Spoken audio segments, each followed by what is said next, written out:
Kalau ditanya siapa sebenarnya lebih capek antara laki-laki atau perempuan, jujur aja, yang paling capek itu justru laki-laki. Mungkin banyak perempuan bakal protes, lah, kita ini juga kerja, ngurus anak, ngurus rumah, semua dikerjain. Benar, tapi coba dengar dulu sampai habis, biar kamu paham kenapa laki-laki sering lebih lelah dari yang kelihatan. Seorang pria dari muda sampai tua pikirannya nggak pernah lepas dari keluarga. Setiap hari waktunya habis buat kerja. Uang yang dia hasilkan pun jarang dia pakai buat diri sendiri.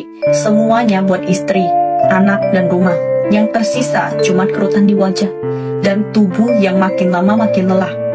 Kenapa banyak yang bilang pernikahan itu kayak kuburan kehidupan? Karena bagi laki-laki, gimana pun dia tetap salah di mata orang. Kalau wajahnya terlalu ganteng, dibilang genit. Kalau kurang menarik, dianggap nggak laku. Kalau gajinya pas-pasan, dibilang nggak becus. Kalau gajinya besar, malah dicurigai punya mainan lain di luar rumah. Akhirnya dia bingung, hidup ini harus dijalani seperti apa. Waktu muda, dia berjuang buat istri dan anak.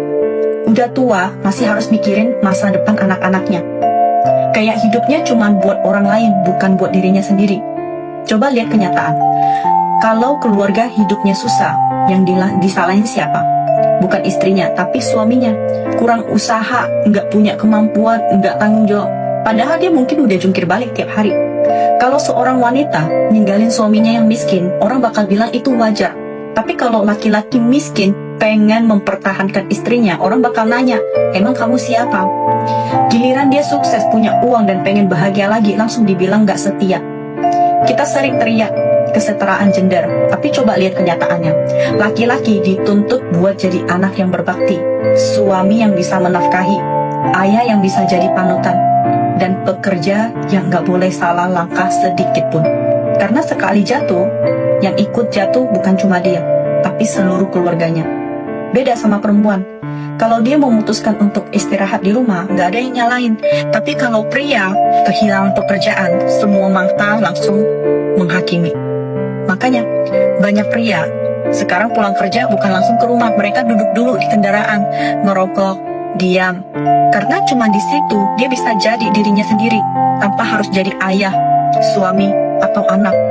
Begitu pintu rumah dibuka, dia langsung kembali jadi sosok yang semua orang bergantung padanya. Tapi nggak ada satupun tempat buat dia bersandar. Jadi buat para istri, kurangin sedikit keluhan, tambah sedikit pengertian. Dia mungkin nggak selalu romantis, tapi dia capek bukan karena nggak cinta, melainkan karena terlalu banyak menanggung semuanya sendirian. Berilah dia sedikit perhatian dan dukungan. Jangan sampai orang yang diam-diam berjuang untuk kamu akhirnya mati rasa dan berhenti peduli.